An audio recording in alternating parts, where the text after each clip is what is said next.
आज का हमारा टॉपिक है कंप्लेनिंग बिहेवियर। कंज्यूमर बिहेवियर में जब कंज्यूमर कंप्लेन के फॉर्म में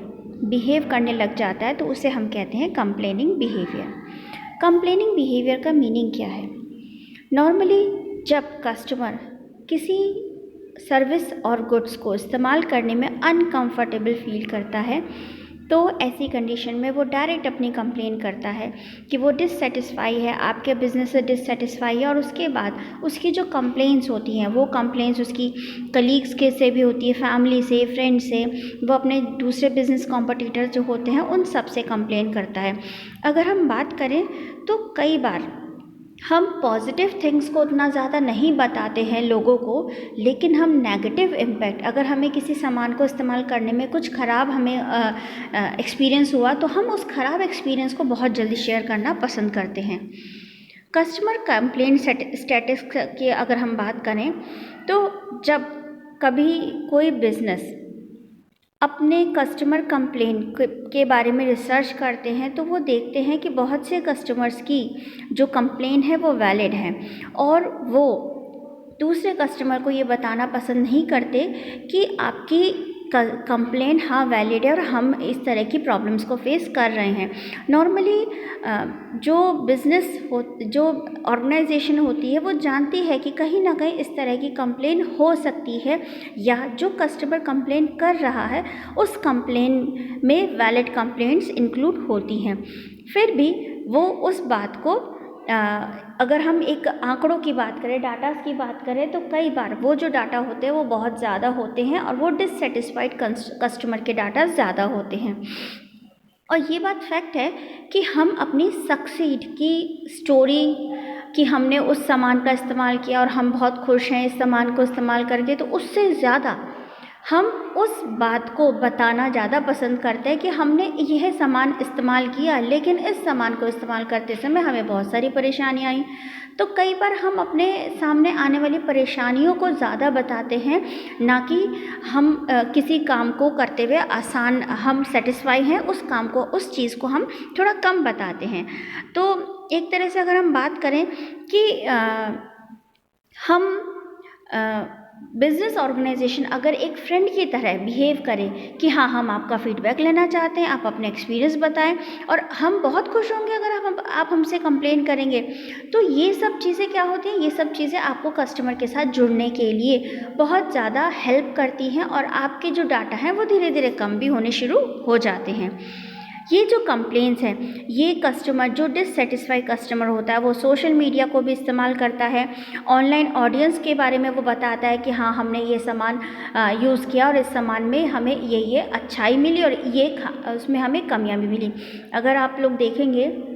आजकल हम सब लोग सोशल मीडिया से बहुत ज़्यादा जुड़े हुए हैं, चाहे वो फेसबुक हो, चाहे वो व्हाट्सएप हो, चाहे वो यूट्यूब हो, हम इन सब चीज़ों से बहुत ज़्यादा जुड़े हुए हैं। तो हम अपने एक्सपीरियंस को शेयर करते रहते हैं और वो जो एक्सपीरियंस शेयर होता है उसमें ये नहीं कि हम अच्छा ही एक्सपीरियंस ही शेयर करें, हम अपने ख़राब एक्सपीरियंस को भी शेयर करते हैं। तो एक तरह से ये वेबसाइट्स, ब्लॉग्स और चैट साइट्स क्या होती हैं, ये बिज़नेस कंप्लेंट्स को बताती हैं और बहुत जल्दी उन्हें पॉपुलर भी कर देती हैं। बहुत से लोग जो कहना नहीं चाह रहे कि हाँ हम डिससेटिस्फाई हैं, लेकिन जब सामने कोई और अदर पर्सन डिससेटिस्फाइड कस्टमर की तरह बात अपनी बता रहा है तो हम उस बात को फॉरवर्ड करके, लाइक करके हम उस बात को और भी ज़्यादा इम्पोर्टेंस देने शुरू कर देते हैं, क्योंकि हम भी डिससेटिस्फाइड कस्टमर हैं। तो इस तरह से वो बातें बहुत ज़्यादा सोशल मीडिया पर फैलती हैं। तो ऐसी कंडीशन में बिज़नेस ऑर्गेनाइजेशन इन सोशल साइट्स को मॉनिटरिंग करती है और उनको मॉनिटरिंग करने के लिए वो एक तरह से हैंडलिंग पॉलिसी बनाती है। स्पेशली इस तरह की हैंडलिंग पॉलिसी बनाई जाती है जो ये देखते रहें कि अगर हमारा बिज़नेस ऑनलाइन है तो ऑनलाइन के फेम में वो देखते रहते हैं कि कहीं कोई कंप्लेंट तो नहीं आ रही है, कहीं सोशल मीडिया पर कोई हमारे प्रोडक्ट से रिलेटेड कोई फीडबैक तो नहीं नज़र आ रहा और वो फीडबैक में क्या कमी है या क्या अच्छाई है, उन सब चीज़ों को देखती रहती है। साथ ही उन कंप्लेंट्स को अवॉइड करने के बारे में भी सोचा जाता है। तो जब हम कंप्लेंट करते हैं तो उन कंप्लेंट्स के लिए हमें ये देखना चाहिए कि हमारे कस्टमर्स के राइट्स भी हैं और रिस्पॉन्सिबिलिटी भी है। वहाँ पर उन्हें पॉलिसीज़ को देखना चाहिए जिसमें guarantees, warranty, refund, unfair business practices, ये सारी की चीज़ें इंक्लूड होती हैं। जब कभी हम कोई सामान ऑनलाइन भी परचेज़ करते हैं तो भी उसकी टर्म्स एंड कंडीशंस होती हैं, और इसी तरह से अगर हम कोई सामान ऑफलाइन परचेज़ कर रहे हैं तो उनकी टर्म्स एंड कंडीशंस होती है। तो हमें ये सब चीज़ें ध्यान में रखनी चाहिए कि अगर हम किसी सामान को परचेज़ कर रहे हैं और उसके बाद हम उसे इस्तेमाल करते हैं, कहीं हमें कोई कमी मिलती है तो उस कमी के लिए हम क्या फीडबैक दे सकते हैं, क्या हमारे राइट्स हैं, हम उस कमी को किस तरह से अगर हम कहें तो हमारे लिए क्या ग्रेवियंस है, हम क्या उसमें हमें क्या उपचार मिलेगा, हम क्या उस सामान को वापस कर सकते हैं, क्या हमें पैसा वापस मिलेगा या हमारे पास कोई और राइट है। तो ये सब चीज़ें हमें देखनी चाहिए, और साथ ही बिजनेस ऑर्गेनाइजेशन भी इन सब चीज़ों को देखती है जिनसे वो कंप्लेंट्स को अवॉइड कर सके। अब जब हमें पता होगा कि हमने जो सामान खरीदा है उसकी रिटर्न पॉलिसी है तो हम कंप्लेंट थोड़ी करेंगे, हम सीधे रिटर्न पॉलिसी के राइट का इस्तेमाल करते हुए अपना सामान वापस कर देंगे। तो हम क्या कहेंगे कि हाँ वो सामान अच्छा नहीं था लेकिन कंपनी ने आसानी से वापस कर लिया, तो हमारी जो कंप्लेंट है वो कंप्लेंट हुई नहीं। तो ऐसी तरह से, इस तरह से जो बिजनेस ऑर्गेनाइजेशन है वो अपनी कंप्लेंट को कम करती है, और साथ ही वो कस्टमर सर्विसेज को भी प्रेफरेंस देती है कि जब हम लगातार कस्टमर से बात करते रहेंगे, कस्टमर से फीडबैक लेते रहेंगे, कस्टमर सर्विसेज बहुत अच्छे से प्रोवाइड करेंगे तो कस्टमर कंप्लेंट बाहर नहीं करेगा, कस्टमर कंप्लेंट हमसे कहेगा, हमें कहेगा कि हमें ये परेशानी, और हम उसकी परेशानी को तुरंत कस्टमर सर्विस की हेल्प से दूर कर देंगे। तो ऐसी कंडीशन में क्या है, हम डिस्प्यूट को होने से रोक देंगे। डिस्प्यूट का मतलब कि किसी ने हमारा सामान खरीदा और उसके बाद वो कंप्लेंट करी उसने और हमने उसका सॉल्यूशन नहीं किया और उसके बाद वो कोर्ट में चला गया, तो ये होती है डिस्प्यूट्स। इस तरह के डिस्प्यूट से बचने के लिए कस्टमर हैंडलिंग पॉलिसीज़ बनाई जाती है और कस्टमर सर्विसेज को भी बनाया जाता है जो कंप्लेनिंग बिहेवियर को कम कर सकें। साथ ही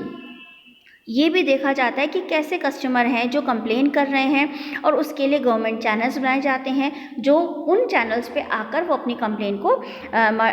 दर्ज कर सकते हैं। साथ ही ये देखा जाता है कि किस तरह से हम डिस्प्यूट्स को रिजॉल्व कर सकते हैं जिससे कि वो कंप्लेन ज़्यादा फैले भी नहीं और हम उस चीज़ को डिज़ोल्व कर लें, हम उसे आसानी से डिस्प्यूट को सॉल्व कर लें।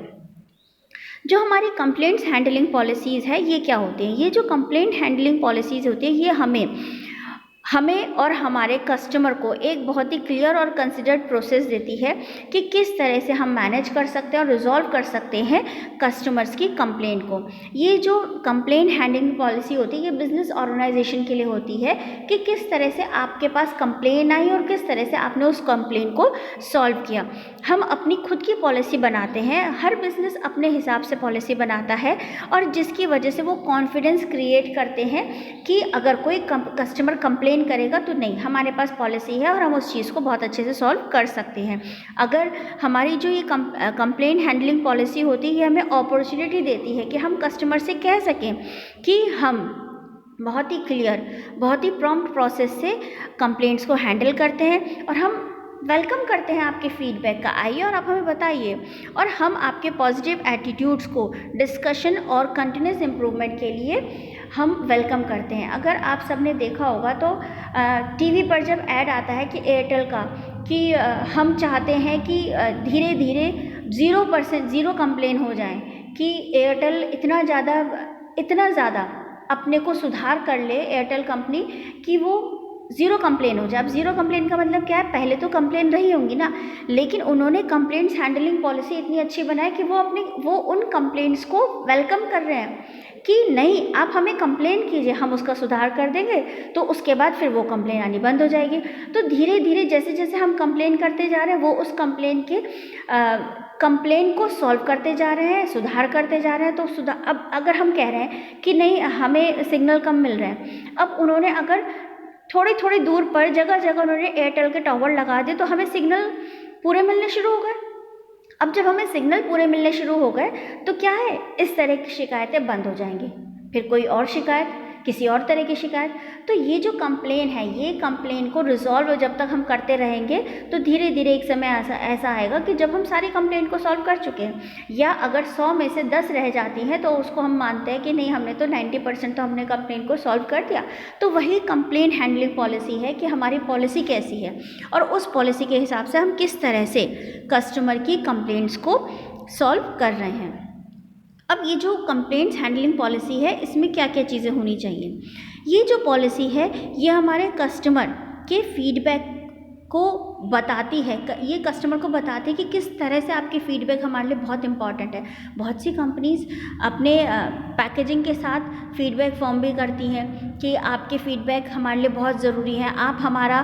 प्रोडक्ट इस्तेमाल करें, चाहे आपका अच्छा फ़ीडबैक हो चाहे आपका बुरा फ़ीडबैक हो, लेकिन हाँ, हमें फ़ीडबैक ज़रूर चाहिए, वो इसीलिए कि हम खुद को सुधार सकते हैं। तो ये जो फ़ीडबैक है ये एक तरह से कस्टमर को बताते हैं कि हम आपके फ़ीडबैक को बहुत ज़्यादा वैल्यू करते हैं। और साथ ही हम देखते हैं कि